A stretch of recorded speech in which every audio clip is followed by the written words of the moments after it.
Hello and welcome to another episode of Displaced Yinzer Beer Reviews. I'm excited for this beer that we have today. This is something that I first received in a trade as an extra probably 3 months ago maybe. At that point I had never heard of it. I didn't know anything about the brewery. I didn't know anything about the beer.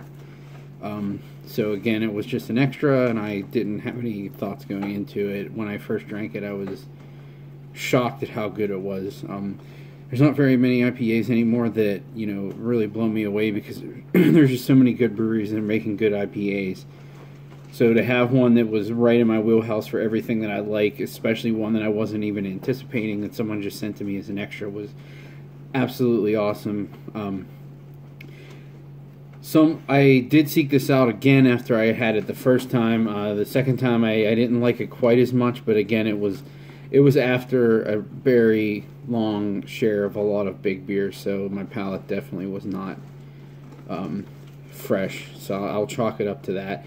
I'm glad that I actually was trading for something else, but it was someone in Michigan, so I asked them if they could throw a couple of these in, just because I like to give it another run. And again, the last time I had it, it certainly wasn't bad. It just wasn't quite as good as I had remembered it, so I'm interested to try it again now with a pretty fresh palate. The canning date on this is, probably can't see it, but it's 8/24, which is just about a month old at this point. That's about the same age when the first can I had, so I'm not concerned about the age. Actually, I usually prefer IPAs to these canned ones, especially. Seem to be best with a couple weeks on. Between 3 to 6 weeks seems to be best. They tend to mellow out just a little bit, and that very, very abrasive, vegetal hop character that I don't like as much seems to fall off, and then you get the true flavors of the hop. So I'm thinking that this one is right at its prime, so I'm just going to quit talking about it and I'm going to crack it open. I guess just to make sure you can see it, I know it might be a little far away. This is from it's Old Nation is the brewery. The IPA series is New Orthodox IPA series, and the beer is M-43 IPA. Sorry, New England IPA. Crack this guy open. And if you hear that noise in the background, that's just my dog going crazy tearing through something, so.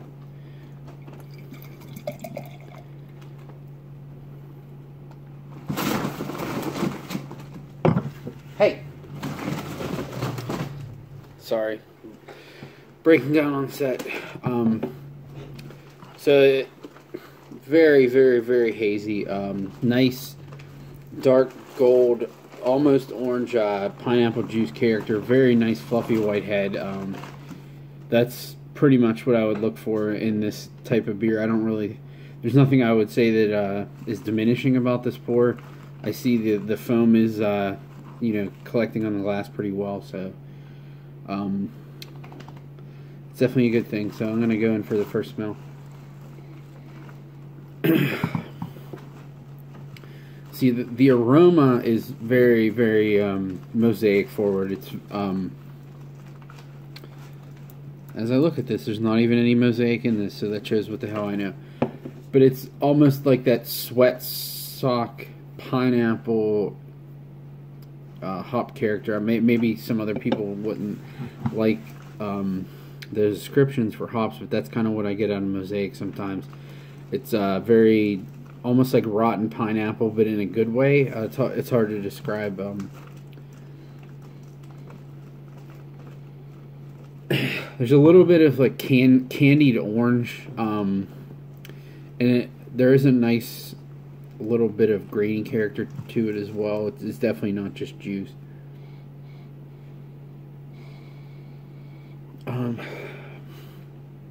And I'm not going to just rattle off all these different fruit characters that I know some people do, because you can't tell me you smell like 12 different fruits in a beer. That's just absolutely ridiculous. This is definitely not something that's the straight juice bomb, and I think that's why I like it so much. So if that's what you're expecting, you might. I mean, I don't think anyone would not enjoy this, but it's not like Treehouse juice bombs at all. It's it's not dank at all either. It's just big, big, big, juicy pineapple character is the best way I would describe it. Get a taste.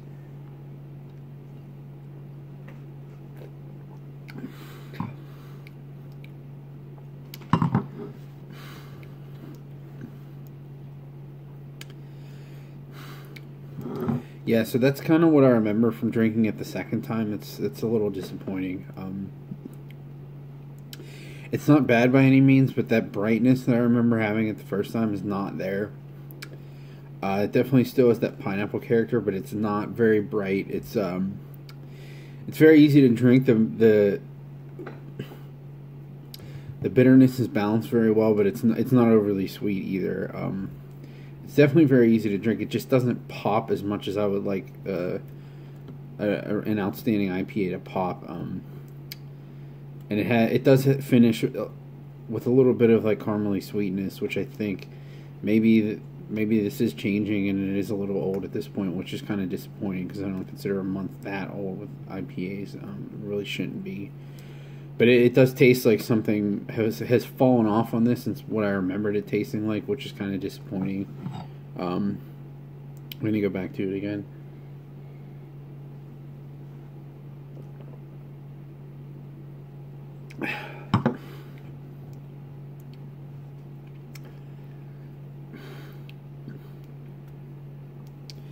I don't know. It's very hard to describe it. To me, it's like sweet, rotten pineapple and candied oranges.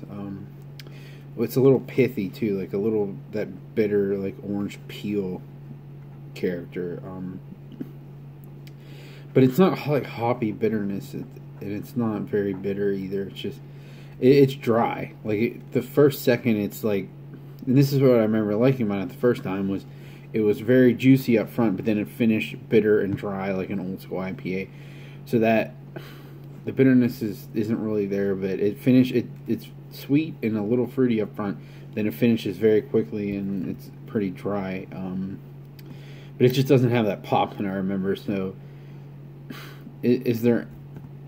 I would say I probably still like this better than most people. If you really want that juice character, you're not going to get that out of this. But for me, it's still very, very drinkable. And it's unique, so I'll give it that as well. It's not gonna burn your tongue with hops. It's not super bitter. It's not super juicy either. But it's definitely so New England style IPA. The body and there's just, it's not resinous or dank either. So, so again, it's a little bit of a disappointment, but it's still a good beer for sure. I definitely want to try to maybe get a fresher can, just to see if it's aged or maybe they just, they're lacking in their consistency, which is possible too, because they are a pretty new brewery. So, as I said in my last video, I'm going to start doing simple ratings. It's just dump, drink, buy. So with this, I would say it's hard for me because the first time I had it, I thought it was so good. I would still say buy. It's not like it's some crazy $25 bottle of a imperial stout or a sour. If you can, and this is all over Michigan, so you can literally trade your own local shelf beers or local brewery cans or whatever to get it. So because it's that easy to get, I would say I would still seek it out, see what you think about it. I would say for me it's in between drink and buy, but if you haven't had it, I would definitely say it's a buy because it's pretty easy to get. So I think that concludes my review. I think you guys get a pretty good gist of how I feel about this one.